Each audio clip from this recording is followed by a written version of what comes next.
This is my wrap-up for Sydney v Fremantle. Let's get the highlights. Winners, the Swans had the week off but suffered a late blow with Shane Mumford ruled out. Freo caused a major upset against Geelong and the Dockers had no fear at a blustery SCG. They beat Sydney late last season at the venue, but it was the home side grabbing the opening goal. Sam Reid getting an early one to boost his confidence in front of the big sticks. There's no problem with that at all as he drills the opening goal. Kieran Jack topped the stats against GWS and he was looking good against Freo, backing himself and setting up a team-lifting major. Kieran Jack will thrive on this situation and he bursts into the clear. He's got O'Keefe deep but no real obvious other options, so they've worked it. McVeigh to Rowan, they're within range, maybe one handball too many. McVeigh had to steal himself and he did.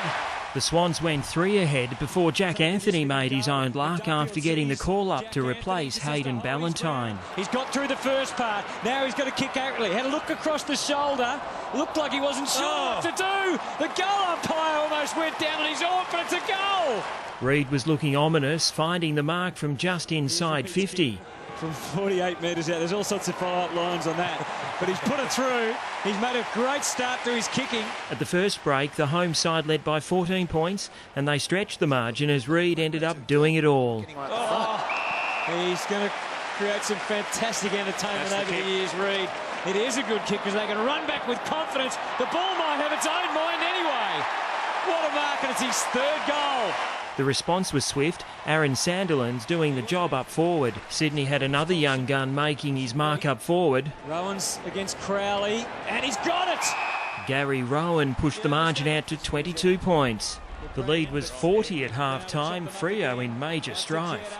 Through to Malcheski, we know he's got a thumping left foot, and the goal umpire this time does not have to move a muscle.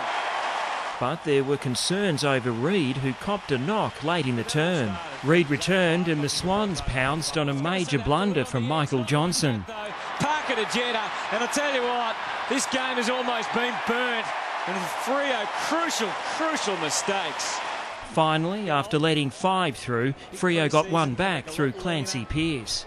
He needs to capitalise on the opportunities, and that's one that he just had to make the most of, and he has. And the game's momentum swung dramatically. Some sloppy work in defence allowed Mzungu to grab another one. They work it out. Mzungu must nail this kick, and I reckon he has. He's made good contact. They had 3 in a row before an interchange breach gifted them a 4th. Well, the goal is kicked, and the margin is trimmed back to 22 points.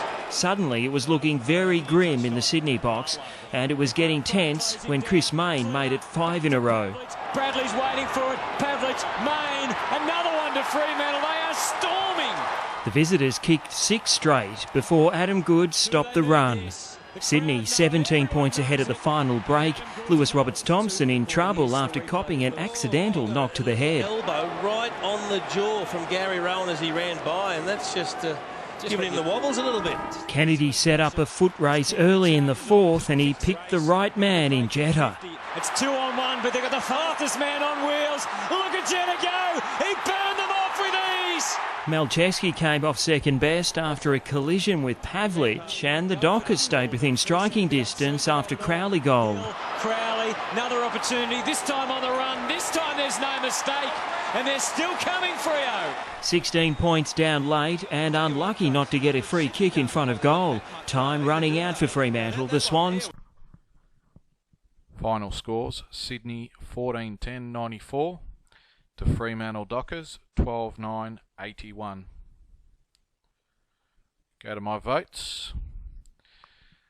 Gave 3 votes to Josh Kennedy for Sydney, 2 votes to Nick Malcheski from Sydney, and 1 vote to Jared McVeigh from Sydney.